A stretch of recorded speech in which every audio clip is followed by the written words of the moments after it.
The Guard, which is a known Valorant team, just ended up firing 90% of their staff. It's crazy.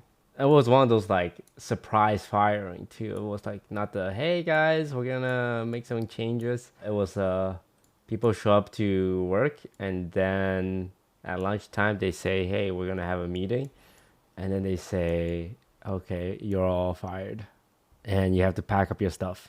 I think the only people they're keeping are like the players. And this isn't the first time this has happened. I mean, recently 100 Thieves fired 30 employees, and now the Guard fired 90% of their employees. The Guard has just laid off nearly every employee in their company. Speechless. Breaking. Layoffs have now hit the Guard as they lay off all of their content, social talent, and creative teams. If you're not making money, you gotta trim the fat, right? Yeah, I mean, I think like if you're not making money, then you gotta figure out how to make money. But it's more of a, hey, we have a job for you. Come move to LA and, you know, get yourself a 2-year apartment lease. And you show up for your third day and it's like, surprise. You don't have a job here. And LA is one of the most expensive places to work. I feel bad for this guy. Like, he literally just moved here 2 days ago. I've just been looking through all of this. Like, a lot of Guard employees talking about it. All of us left our homes, families, everything behind to chase our dream job, and for it to be taken away blindly within 10 minutes is so insane. I'm sick and more sad than I could put into words. The industry is terrifying. And look, I don't know much about esports. I've only just got here.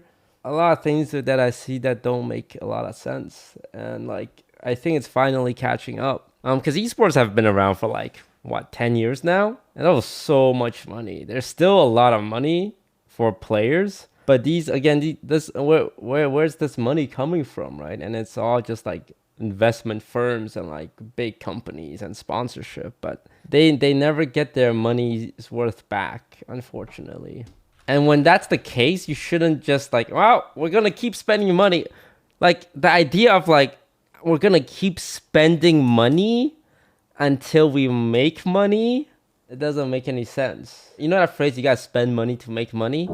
I think esports orgs took that too literally because they only spend money. And this is not like ragging on any of the people who's been affected. But when you have like a video editor, like thumbnail, YouTube manager, social media manager, each of these employees costs what? Like $5K a month? And when you have your videos like getting like 25K views, 6K views, 10K views, you're not making that money back, unfortunately. Like within this month, their combined view is like 100K. And you know, as someone who's in the YouTube space, 100K is like $100. Like it's literally $100. $100 cannot sustain 5 monthly salary. But I mean, these guys were just offered an opportunity and they said yes. Finally, these investment firms are realizing, wait, we're not making any money from this. So let's just fire everyone. It's very unfortunate. They weren't set up to be successful from the beginning. And I think the players are the ones that are in the best position. Not that this is a good position, but these players all have agents and they all have lawyers looking over their contracts, right? But most employees don't. Like when you guys look for a job, when you guys negotiate for a job, you don't have an agent. You don't have a lawyer. It's just you. So like, hey, you want to come work in esports? You want to come like work in video games? It'll be fun. And then you said, yeah, I mean, great opportunity. And you move. And then like this shit happens. Graphic designer company compares being laid off by 100 Thieves to being laid off by the Guard. All I can say is that when I got laid off at 100 Thieves, the first thing HR team did was help me land a job. They gave me advice on negotiating salary and expectation and helped me restructure my replies to potential offers. That's really nice of him. Experience at the Guard was the exact opposite. They were really eager to push everyone out the door. I feel especially bad for Ariel. Yeah, I heard that they like locked the door or something and had security escort them out.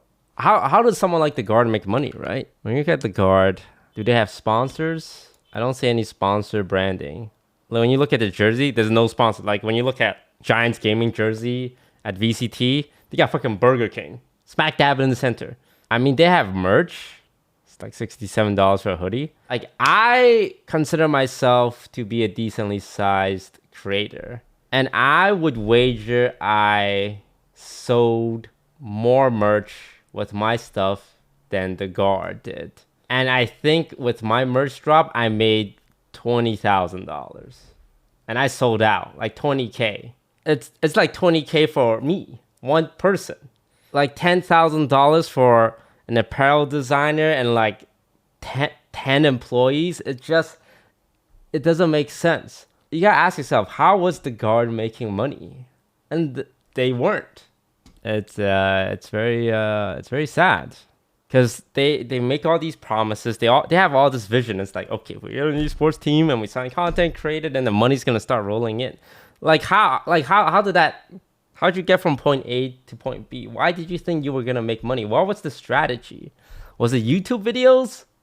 Because people don't care about esports players. I know this sounds harsh. Unless you're faker, you can't just sign an esport player and think like, okay, this is gonna do numbers. Like, how did esports get to this point where these orgs, these like management are just spending so much money, hiring so much, thinking like they'll make money back? Because at pretty much no point were they ever profitable. Did revenue come in at any point? They have rich owners and they probably have that support. Yeah, they do have rich owner. But see, like, what happens after, how long has the LA Gorillas, Gladiators, been around? And I'm also say this, the Overwatch League, that was a scam. They were selling you fake numbers. So right off the bat, you're getting scammed. And finally, on the 6th year, on February 22nd, like, why are we spending money? Well, we give out money, but money don't come in. It's been 6 years. Like, year one, it's like, okay, there's investment. Year two, it's like, okay, maybe it'll grow next year. Year three, it's like, okay, still losing money, but we have hope. And then it's like, fool me once, shame on you. Fool me twice, like, fool me 6 years. That's the last straw. This guy joined the guard like 10 days ago. Life update: quit my job in tech, moved to LA, joined the guard. Let's go. Congrats, man. W. Hell yeah, congratulations. About time, excited for you.